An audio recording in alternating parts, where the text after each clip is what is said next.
Hello friends, welcome to doctor Kumar homeopathy.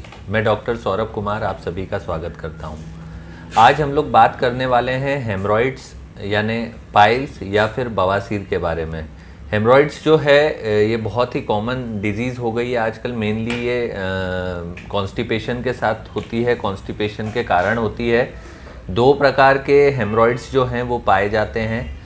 मुख्यतः अगर देखा जाए तो दो तरह के हेमरॉइड्स पाए जाते हैं, एक एक्सटर्नल हेमरॉइड्स और इंटरनल हेमरॉइड्स। इंटरनल हेमरॉइड्स जो होते हैं वो रेक्टम की अंदर की तरफ की जो नसें हैं, वेन्स हैं, उनमें सूजन आ जाती है। एक्सटर्नल हेमरॉइड्स, हम उन हेमरॉइड्स को बोलेंगे जो स्किन के अंदर की तरफ जो वेन्स हैं उसके अंदर स्वेलिंग आ रही है, उनको हम एक्सटर्नल हेमरॉइड्स बोलेंगे।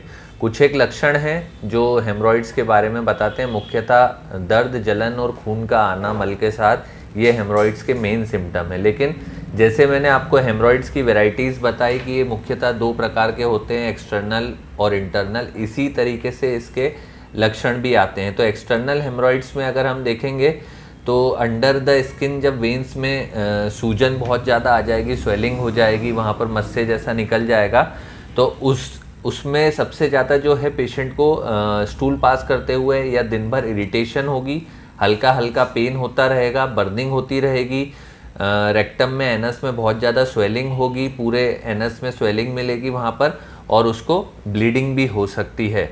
इंटरनल हेमरॉइड्स में जो मुख्यतः उससे अगर अपन डिफ़र करें एक्सटर्नल हेमरॉइड से, तो इंटरनल हेमरॉइड्स में पेनलेस ब्लीडिंग होगी, यानी मल के साथ ब्लड जाएगा मगर पेन कम रहेगा, तो हमें समझ जाना चाहिए कि उन्हें इंटरनल हेमरॉइड हो रहे हैं।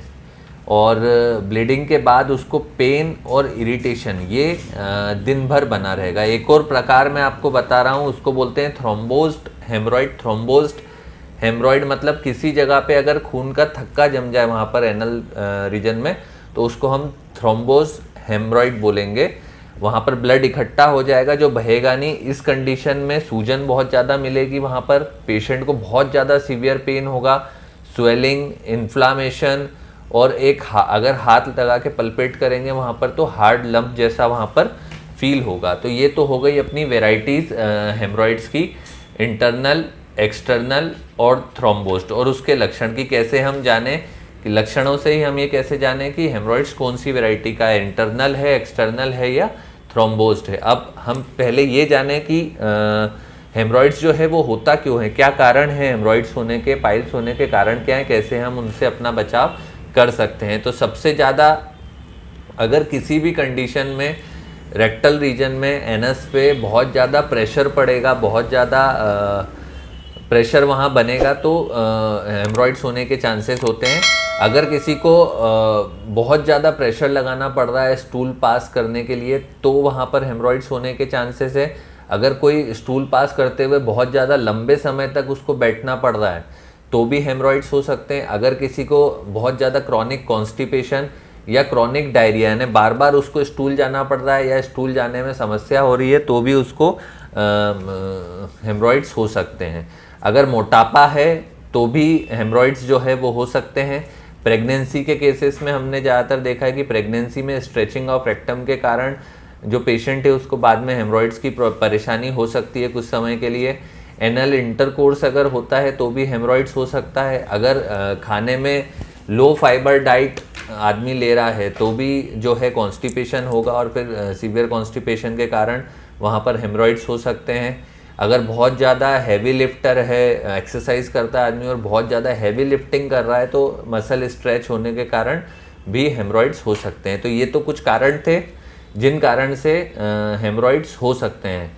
अब हमें क्या घरेलू उपाय या ऐसी क्या चीज़ें करनी चाहिए जिससे हम इस बीमारी से बच सकें।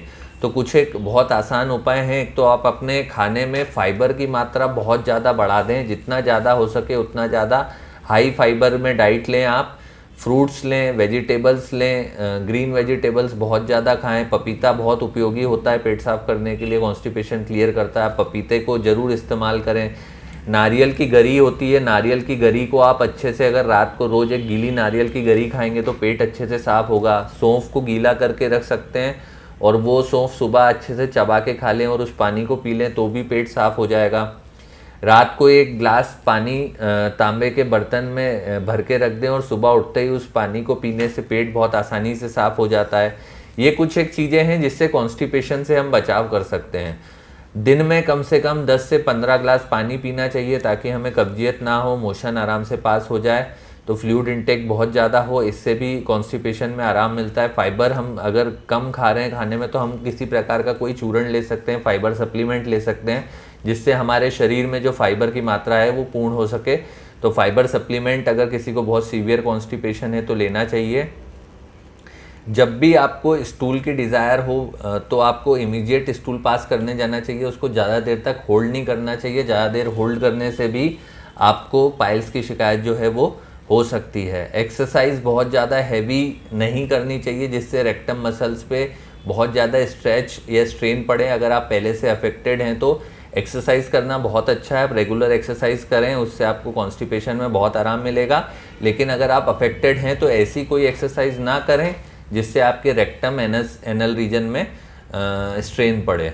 और बहुत लंबे समय तक अगर आप इस बीमारी से पीड़ित हैं तो एक जगह पे टिक के बहुत लंबे समय तक ना बैठें। तो ये कुछ एक उपाय हैं जो आप अपना सकते हैं। होम्योपैथी में बहुत अच्छी दवाइयाँ हैं हेमरॉइड्स के लिए, जिन दवाइयों से आप पूरी तरीके से ठीक हो सकते हैं। सबसे पहले तो हमें रूल कॉज, मेन कॉज निकालना पड़ेगा कि किस कारण से आपको हेमरॉइड्स हुआ है। जैसे अगर किसी को बहुत सालों से कॉन्स्टिपेशन है तो हमारी दवाइयों से हम उस कॉन्स्टिपेशन को भी ठीक करेंगे ताकि आप 100% ठीक हो सकें।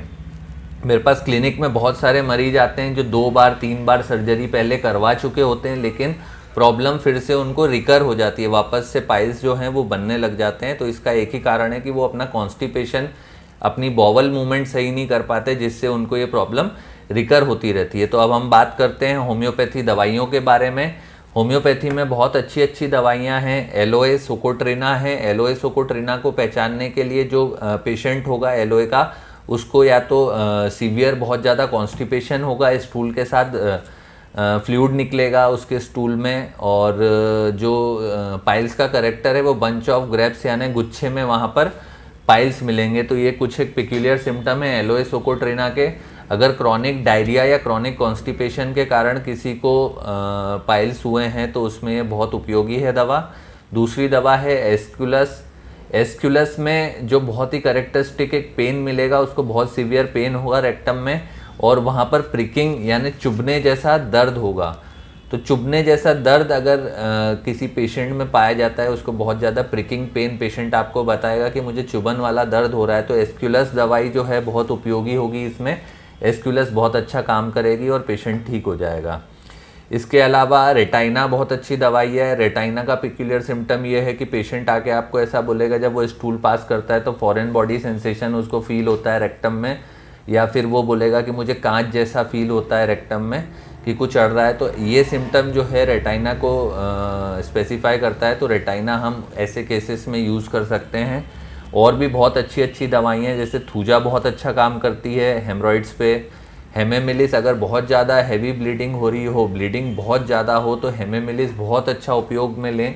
हेमेमिलिस का मदर टिंचर यूज़ करें। अगर कैसा भी पाइल्स है और उसको ब्लीडिंग पाइल्स हो रहा है तो हेमेमिलिस की 20-20 बूंदें 1/4 कप पानी में दिन में 4 बार लेने से कैसी भी ब्लीडिंग रुक जाती है। इसको आप उपयोग कर सकते हैं। हेमेमिलिस क्यू बहुत ज़्यादा यूज़फुल है।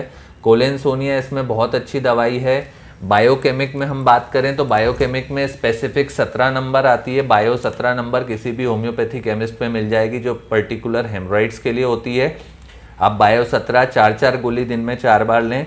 इसका नियमित इस्तेमाल करने से आपके पाइल्स ठीक हो सकते हैं। लेकिन सबसे ज़्यादा ज़रूरी हेमरॉइड्स को ठीक करने के लिए कॉन्स्टिपेशन या उसकी जो जड़ है बीमारी की, उसको ठीक करना ज़रूरी है। आप उसका बिल्कुल ध्यान रखें। किसी भी अच्छे होम्योपैथी चिकित्सक से इसके लिए परामर्श लें। आप नीचे मेरा मोबाइल नंबर दिया गया है, अगर आप चाहें तो मुझसे संपर्क कर सकते हैं, अपनी बीमारी के बारे में जान सकते हैं। आपको मेरा वीडियो कैसा लगा? अगर आपको मेरा वीडियो पसंद आया तो प्लीज़ इस चैनल को लाइक, सब्सक्राइब और शेयर ज़रूर करें। धन्यवाद।